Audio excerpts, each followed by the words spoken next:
Hello, this is Simply Exploring and Adventuring with Lewis, and today we're coming to you again back from Middle Creek Wildlife Area, and we're going to do the Willow Point Trail again, back to go see the snow geese today. And we've been here before, I've been here before, and I brought you along here before, but we're coming back again and doing another video again here. So, if you don't mind, follow me.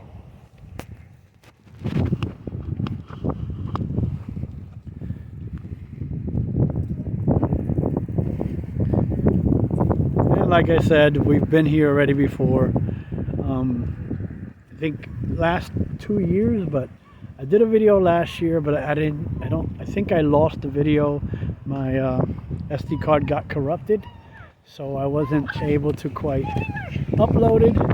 So this might be your first time seeing this video, but not my first. Actually, I did post it, I think, on Facebook. I might have some clips from that one on Facebook, but from that coming here last year.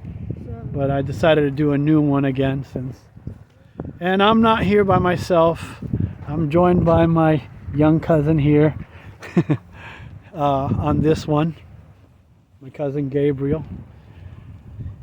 Well, technically second cousin, because his dad is my cousin, first cousin.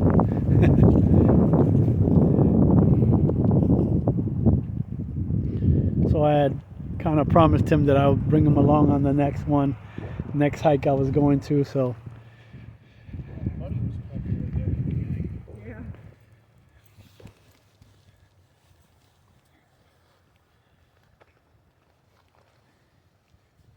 And like I mentioned, we're here to see the early stages of the snow geese. They've already arrived. I believe they mentioned in the local newspaper that that's already about 35,000 have arrived.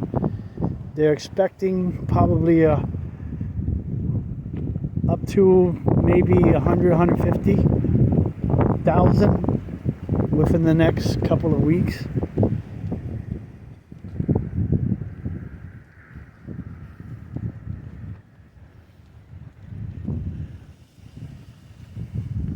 And it's a nice little, I think, half mile, not even quarter mile hike, I think, or walk, whatever. It is considered a hiking trail here.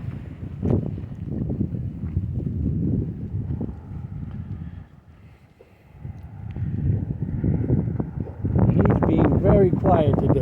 I'm not sure why.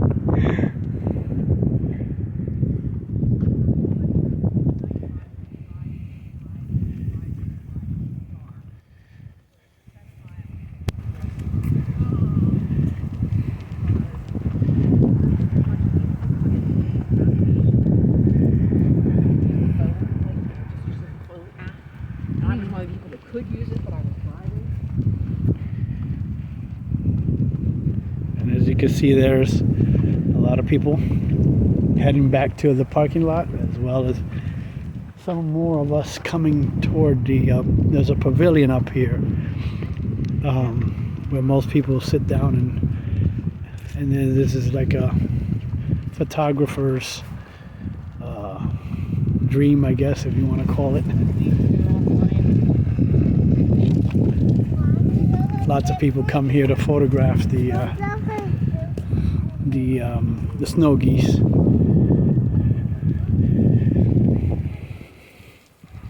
And it is a little cool today still for February, but it's going to get up to the lower 50s, which is nice.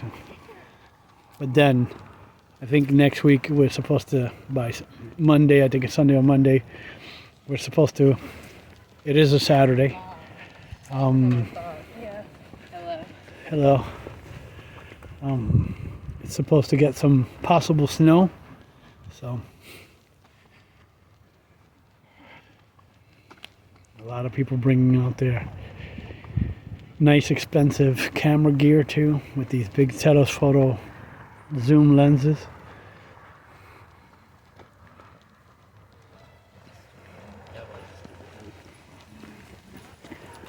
and tripod.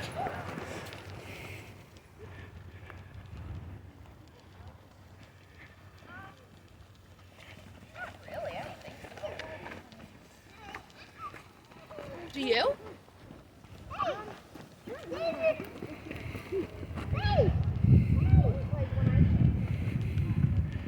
In the past, I've come much earlier where there's not as many people yet, so it's much quieter on the trail, but it's great to see all these people out and about despite still COVID going on, and even though the cases and the numbers are dropping, and here in Pennsylvania as well and around the country, you can see most people are not masked because I'm assuming most of them are vaccinated, unless there's taking special precautions, so they'll wear their masks as well. I have mine along with me just in case when I don't feel comfortable enough, where even though I'm vaccinated and boosted,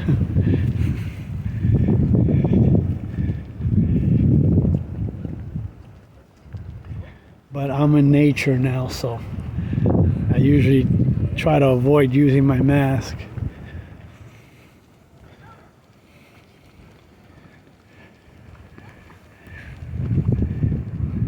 And there is no droning, so it'd be awesome to take up a drone here and see the view from above. Yeah, there's no droning in the park wildlife preserve limits here in the surrounding area either. I mean, you can't, from what I understand, you can't launch your thing here, but if you launch, I'm not sure, but I hear a lot of people say it all depends with the FAA and what type of drone you have.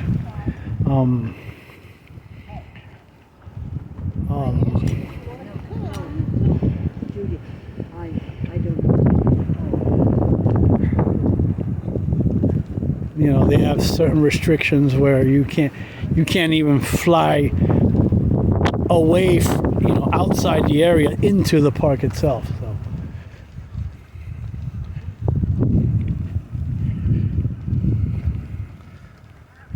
I was gathering my thoughts. Sorry.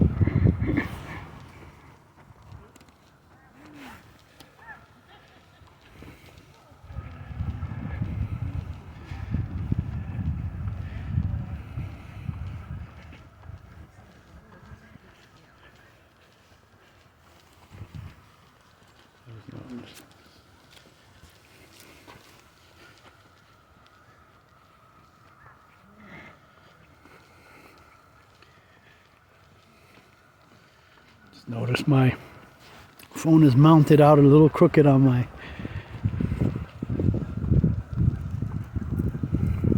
selfie stick here.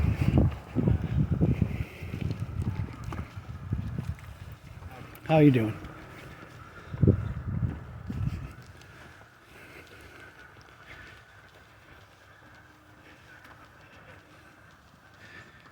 I like my hikes better in the sun, slightly in the summer, because you don't have to wear extra stuff, and then if it's warm, then you can get into the water and stuff like that and get a little wet and stuff,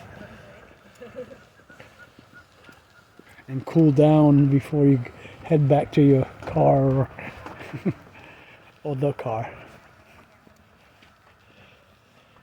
A lot of folks here, so. But we're almost there.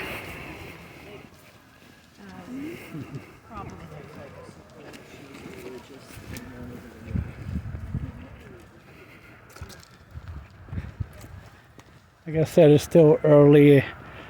Within the next 2 more weeks or so, I think early into March is when they start heading back out, up north rather, sorry. They're coming from south.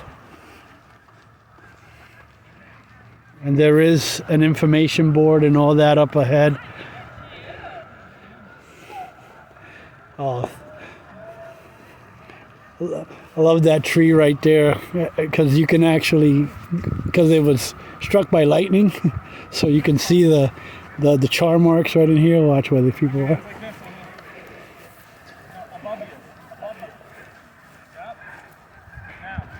And you can actually stand inside of it. See? You can see, you can actually stand almost inside of it.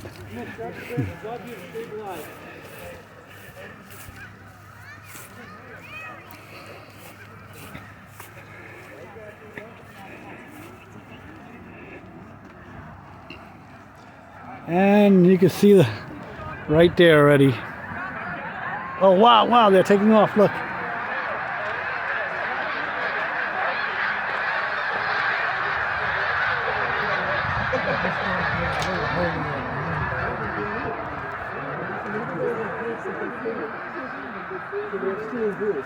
All they do is just go from one part of the lake to the other, but they're going all that way.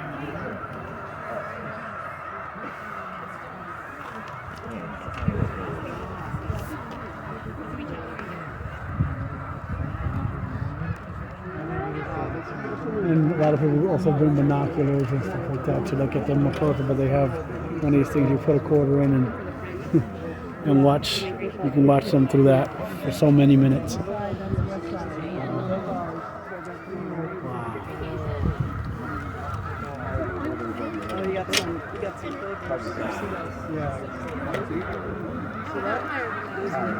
They went like right over there. Well, the ones over our head were about 50 feet.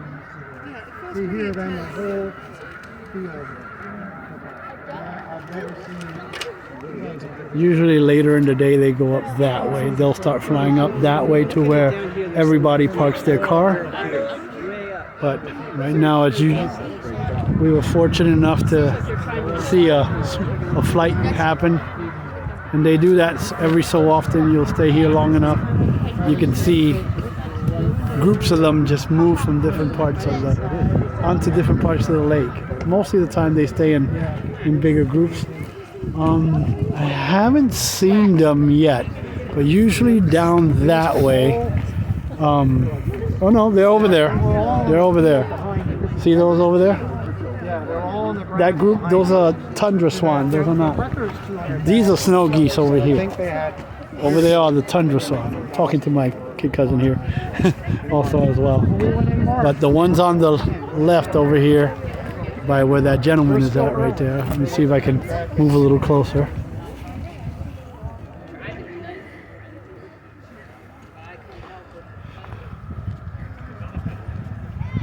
Oh wow, look. There's another flight happening right now. They're coming this way. See if I can zoom in a little bit.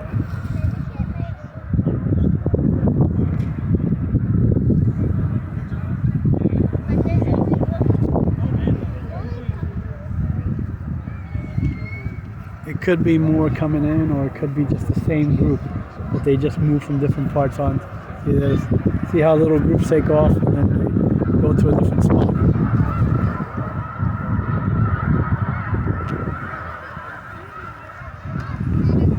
How loud they are. Huh? And this, I'm not sure we're allowed to. I think because it's a wildlife area, it's mostly for the birds and animals, and different kind of animals come in, birds come in here and land here too throughout the year. So there is an area where I know you can go boating, but I don't think you can swim. Not that I know of. Good question. I gotta investigate that, man.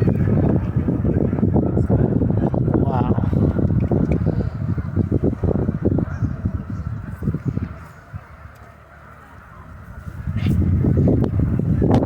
I don't have an iPhone, so the zoom quality is not going to be always the best. I have a Motorola, so you can see how blurry it gets. I know with the iPhones and all that, and Samsung Galaxies, the quality, picture quality and video quality is much better. That's okay. still happy to be able to see them. They're getting close over there. So, as I was mentioning, over here, this group you see here, those are called the tundra swan.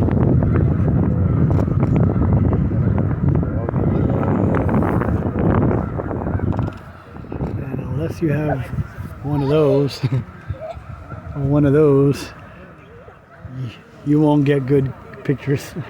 Or if you have a more expensive phone that has that much better picture quality, you can actually get close-ups of the actual birds. Now, the last time I was here with my daughters actually, the actual snow geese were walking around here in the grass and everything. They were walking all around that way. They would, when they were done with being in the water, they go into this grassy area and they lay there. And they were here, and of course, they don't let you get too close to them. So as soon as you start approaching them, they start running away right away from you.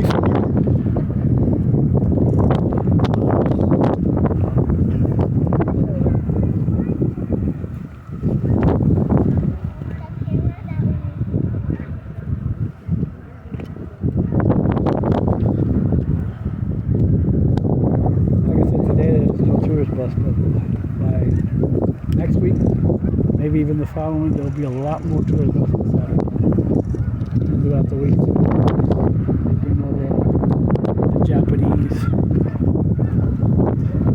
tourists. They like seeing these. It's like an important bird from their culture.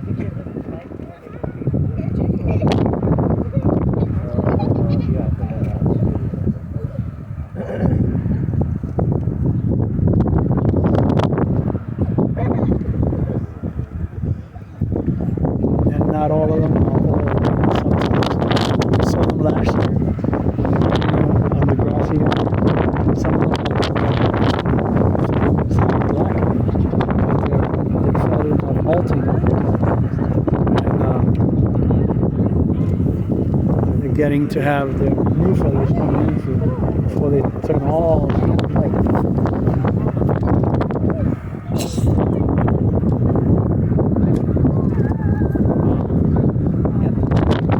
I don't know if the numbers have increased since Lancaster newspaper posted it the other day. It was 35,000. They may have arrived throughout the week and this weekend too as well. So.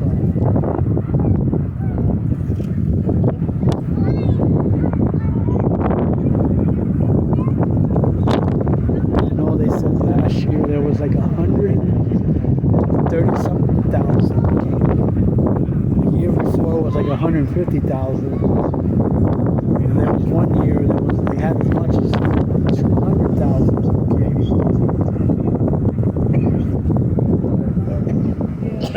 That was back, I think, in the late 80s or early 90s. That's when they had the 200,000 plus count. Now it's weird because of the tundra swan over there being in their group and the geese floating near them. It's kind of indistinguishable. Oh my gosh, couldn't get the word.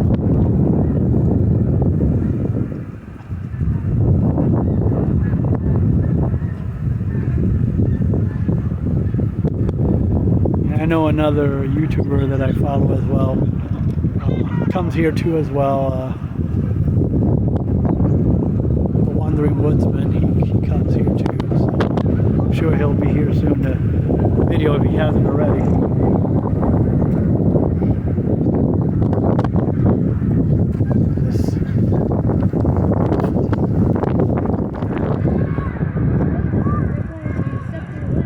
Yeah, see, one group goes that way and another group goes this way. Wow, look at that, it is a chain reaction. Look, look, look, it's like a domino effect. They're coming this way. They're doing the wave. Holy moly. They're all taking off now. Wow, they're all coming this way.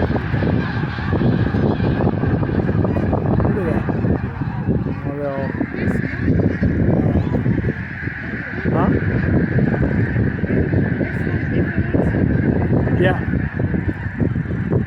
hard to spot them up there. But like, when they come inland here sometimes, they'll lay here in the grass here. Some of them are actually darker. They're not as white as they, like almost a brownish. Because they're losing those brown feathers, and then their white feathers will come in afterwards. Yeah, that's all they do. They hang out here for like a couple of weeks before they feed and all that. They'll eat here, fill up really good, and then they'll head back up to Canada and all that. That's why I wanted to show you the board here. So I'll show you the board here. It shows you where they come from and where they go.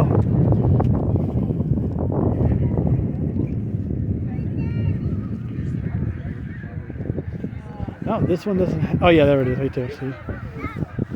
See?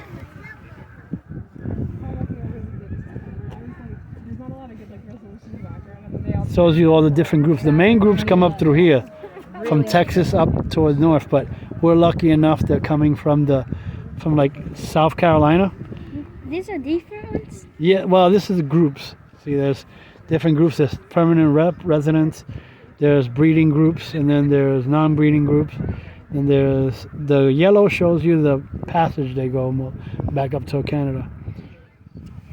So, as you can see, there's also there's a American black duck, wood ducks, Canada geese, mallards as well. But everybody here comes. This is a much more close up, see, of them when they're ready to come to land. So they're mostly white with the black tips on their feathers.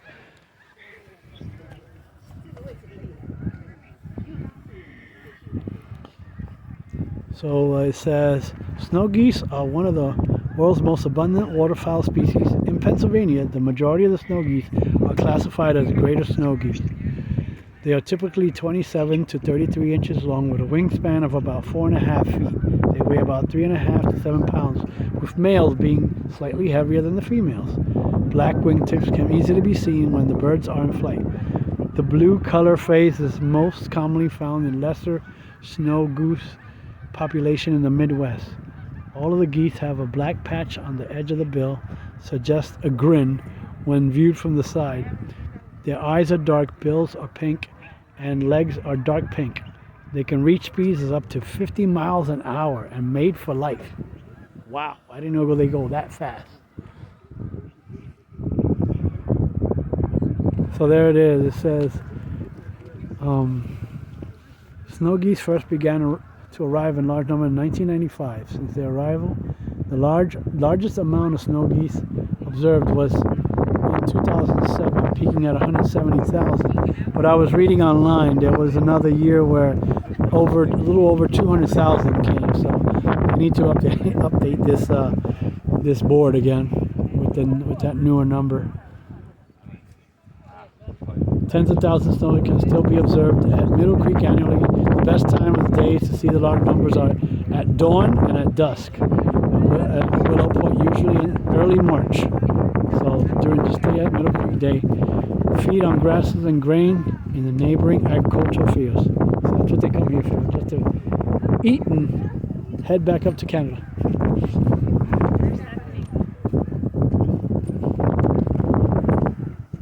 So you can see there's a large amount of folks here. People are coming and going, so we're not going to be here too much longer.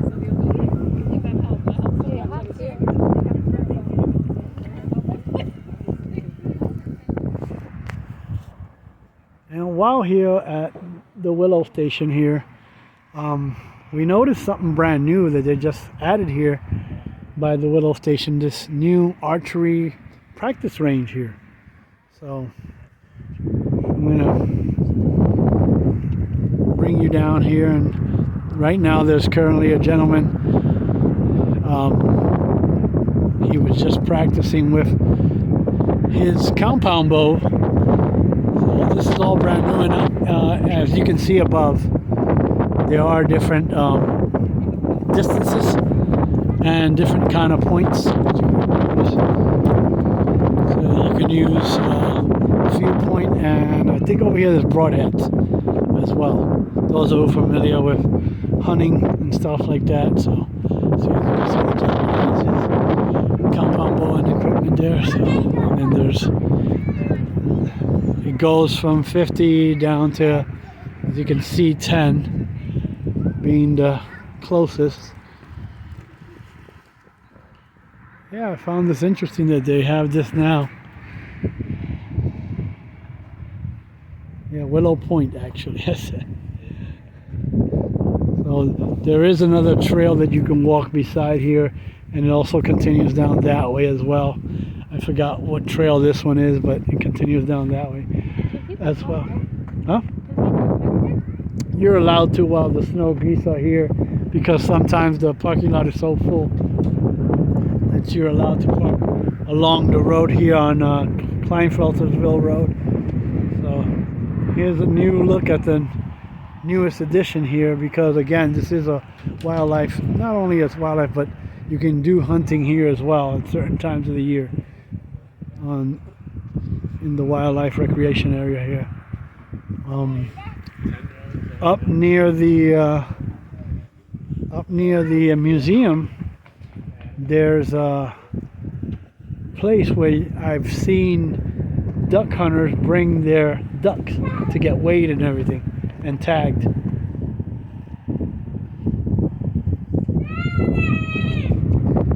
So as you can see in the distance, we were down at the pavilion at the Willow Point Pavilion, and I am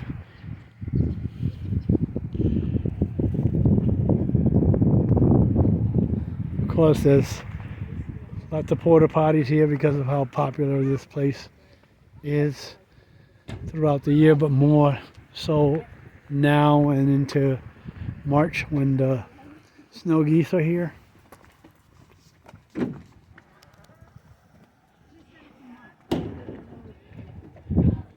I mean, there is kind of plenty of parking, but when it gets really busy here, I'm just going to shoot my outro right here and we can head in the car.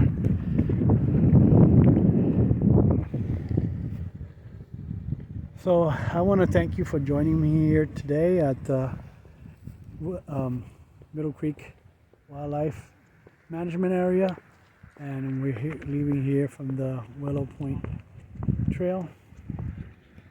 And remember, go create your own adventure. Don't forget to like, comment, share, subscribe, and I'll bid you adieu from here. And I'll see you at the next location. Until then, bye.